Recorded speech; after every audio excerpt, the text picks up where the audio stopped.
มาดิมาค้นเข่ามาดิค้นเข่าหน้าแซงมาดิดูนะน้ำเต็มไม่น่าเลยมาดิ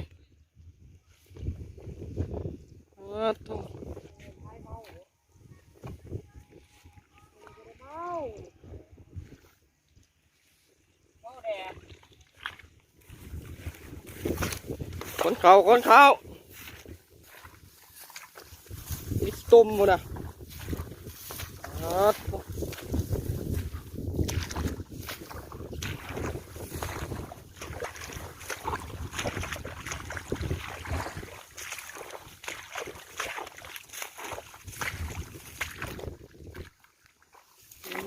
เข่างามเลยพี่น้องเอ้ย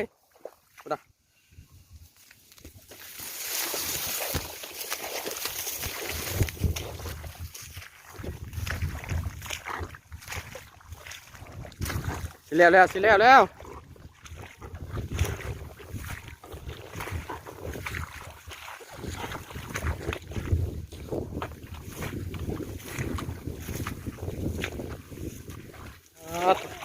ลมเย็น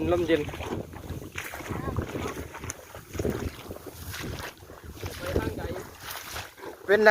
นักอยู่บ่ โอ้สุดยอดลุยเต็มที่เจ้ามาเด้อโอ้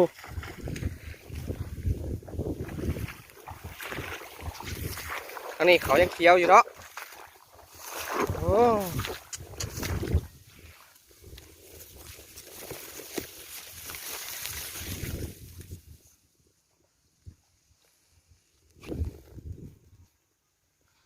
เขาน่าเซ็งพี่น้องเอ้ย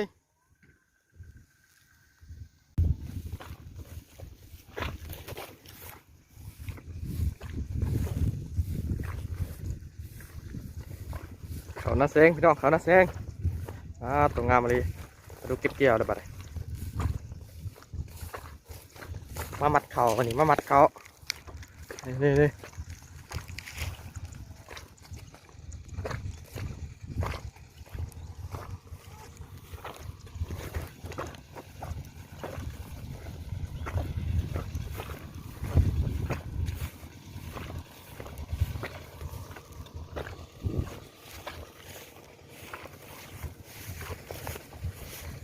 ไปไหนโอ้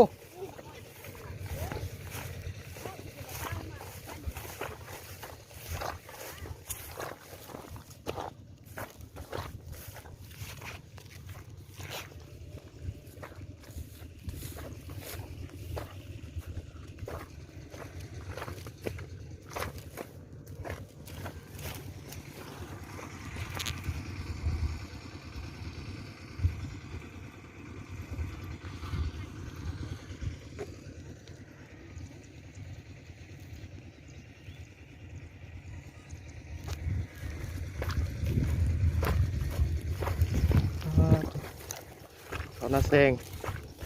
มันตะคำกับแบบพดพันพี่น้องเอ้ย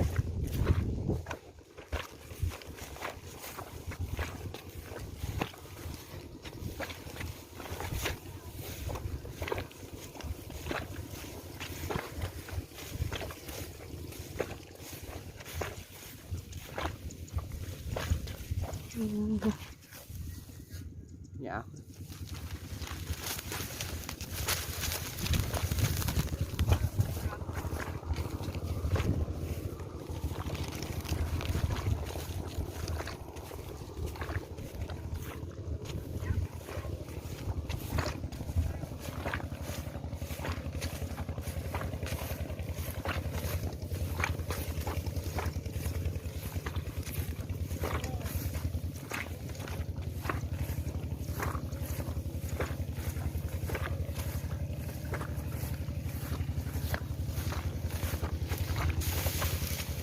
เขาล่มพี่น้องเอ้ยเขาล่ม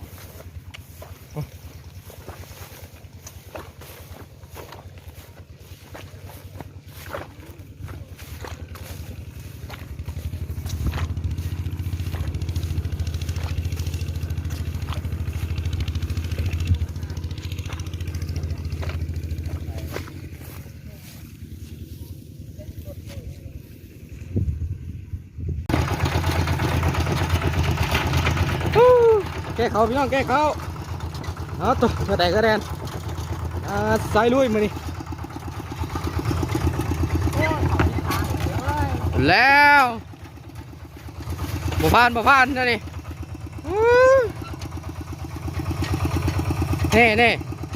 นี่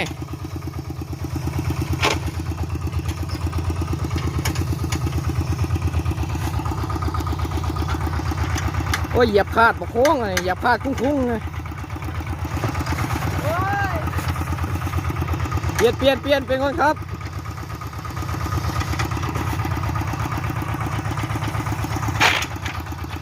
เหยียบขาดคุ้งเห็นบ่เหยียบขาดปะคุ้งเลย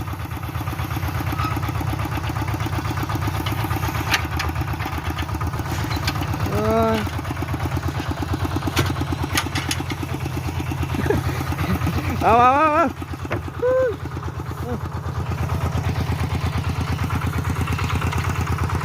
เหยียบขาดปะคุ้งเลยนะนี่เด็กลงไปเลย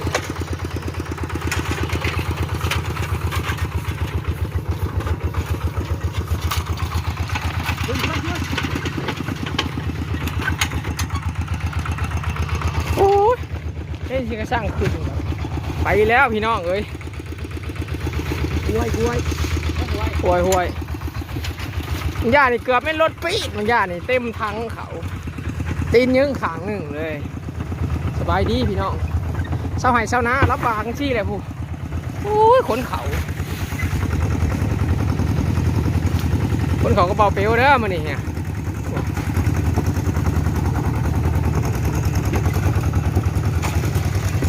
บุญทำได้จัง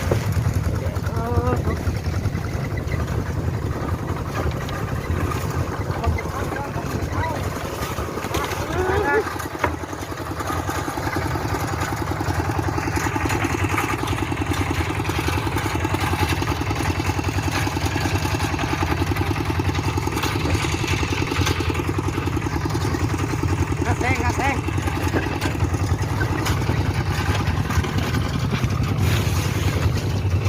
อยู่ให้อยู่นะคือเก้ามือนี่ฮะวันนี้เห็ดยังหลาย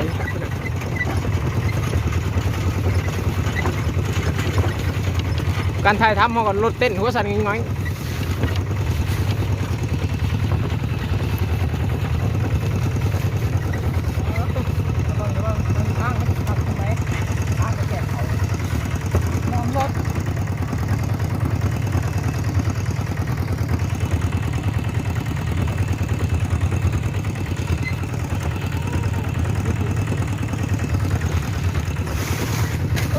ตัวโอ้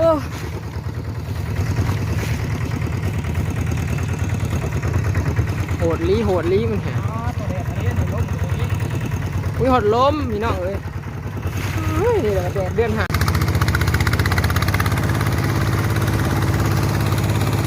เส้นทางการทำมาหากินของพี่น้องบ้านเขาเนาะโหดลียอด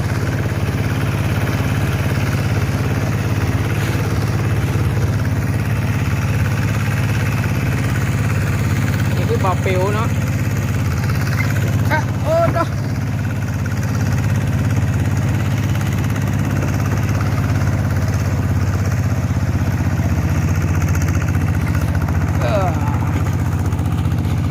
นี่ทีมงานนะเซง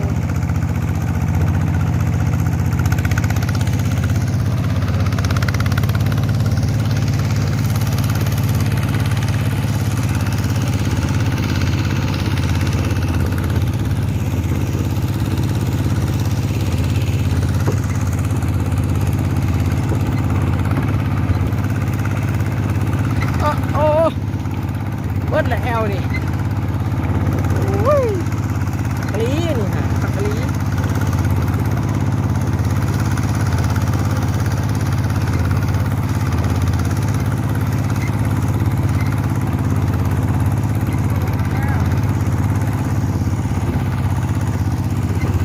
พ่อบริยินชักจักว่ายัง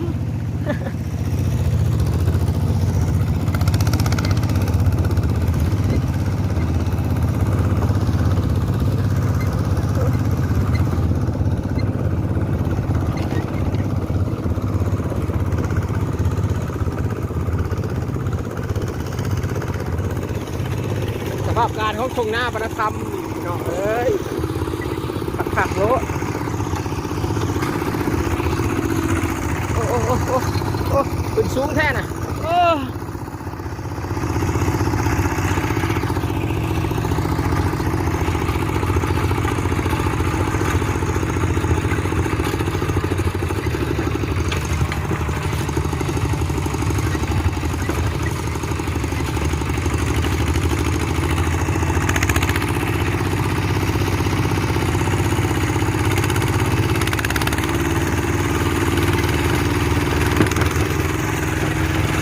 ลุยสิต้มแห้งๆแล้วจังหวะเฮ็ดงานง่ายโอ้โหเด้อเดี๋ยว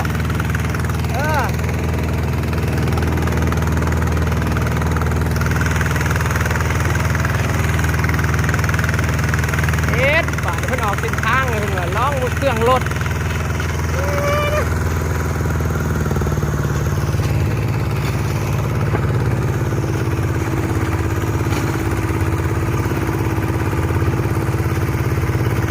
เหยียบคนเขาเด้อ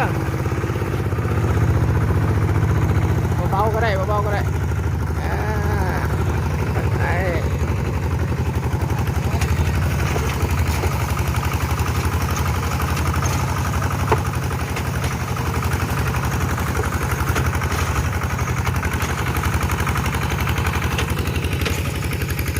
ทีมงานเนาะ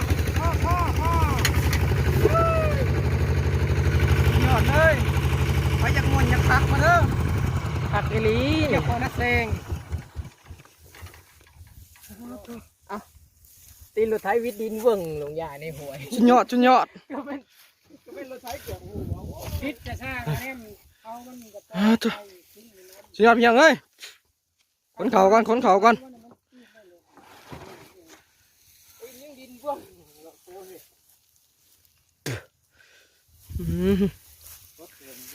ติลม